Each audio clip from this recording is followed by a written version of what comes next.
नमस्ते, चैनल में आपका स्वागत है। आज हम मलिना नाम की एक फिल्म के बारे में बताने जा रहे हैं। चेतावनी, आगे बिगाड़ने वाले। मलेना एक 2000 की कामुक कॉमेडी ड्रामा फिल्म है। 10 जून 1940 को कास्टेलकुटा के काल्पनिक छोटे सिसिली शहर में रेनाटो अमोरोसो नाम का एक किशोर लड़का 3 प्रमुख घटनाओं का अनुभव करता है।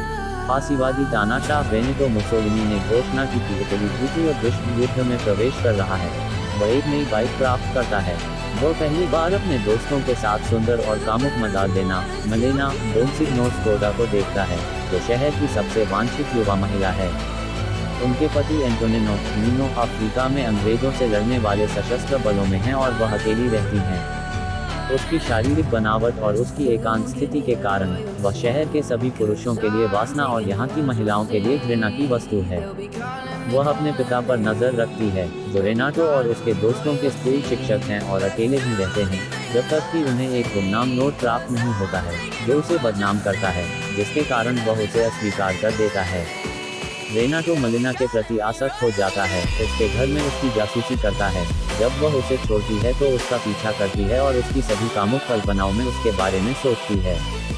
वह उसके कपड़ों से उसके कुछ अंडरवियर भी चुराता है। जब उसके माता पिता उसे अपने शयन कक्ष में पाते हैं, तो वे परेशान हो जाते हैं और उसे सख्ती से दंडित करते हैं। उसके निर्धारण को तोड़ने की कोशिश करते हैं।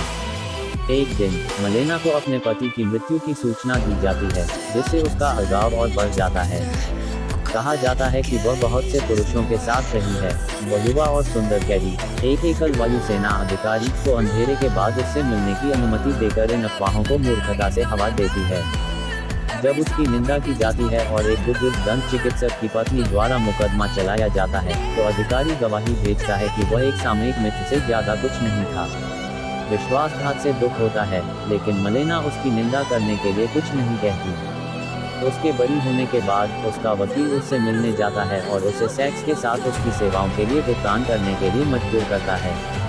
रेनाटो बहुत दुखी है, क्योंकि वह मलेना की मदद करना चाहता है, लेकिन यह नहीं जानता कि कैसे, इसलिए वह भगवान और उसके संतों से उस पर नजर रखने के लिए कहता है और उसके विरोधियों के खिलाफ प्रतिशोध के छोटे कार्य करता है। इस बीच युद्ध सिसिली तक पहुंचता है और मित्र राष्ट्रों द्वारा शहर पर बमबारी की जाती है, जिससे मलेना के पिता की मौत हो जाती है।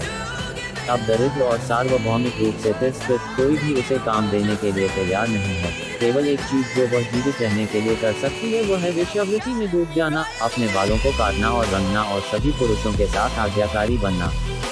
शहरवासी उसे एक खतरनाक विधवा के बजाय एक वेश्या के रूप में देखकर खुश हैं। जब नाजी सेना शहर पर कब्जा कर लेती है, तो रेनाटो 2 जर्मन सैनिकों के साथ अपनी मूर्ति देखता है और बेहोश हो जाता है। उसकी माँ, यह मानते हुए कि यह राक्षसी अधिकार है, उसे भूत भगाने के लिए एक पुजारी के पास ले जाती है, लेकिन उसका अधिक व्यवहारिक पिता रेनाटो को शहर के वेश्यालय में ले जाता है, जहाँ वह कल्पना करता है कि उसे शुरू करने वाली वेश्या मलेना है।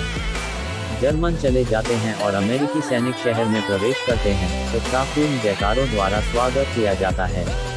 महिलाओं ने मलेना पर सहयोग करने का आरोप लगाया, होटल में धावा बोल दिया और उसे बाहर खींच लिया, उसके कपड़े फाड़ दिए, उसकी पिटाई की और उसके बाल काट दिए। आगे के उत्पीड़न से बचने के लिए वह शत्रुतापूर्ण शहर छोड़कर मेसिना चली जाती है। कुछ दिनों बाद नीनो स्कोडा, जो वास्तव में युद्ध के एक कैदी के रूप में बच गया है, लेकिन एक हाथ खो गया है, उसकी तलाश में वापस आता है। उनके घर को विस्थापित लोगों ने अपने कब्जे में ले लिया है और कोई भी उन्हें यह नहीं बताना चाहता कि उनकी पत्नी को कैसे खोजा जाए। रेनाटो दुखी हो जाता है जब नीनो का कोट फांसीवादियों द्वारा मजाक उड़ाया जाता है और उसे एक गुमनाम नोट छोड़ देता है, जिसमें कहा गया है कि मलेना ने हमेशा केवल उसे प्यार किया है, लेकिन युद्ध के कारण दुर्भाग्य का सामना करना पड़ा है और दूर चला गया है, इसलिए नीनो ने उस तक पहुंचने का फैसला किया।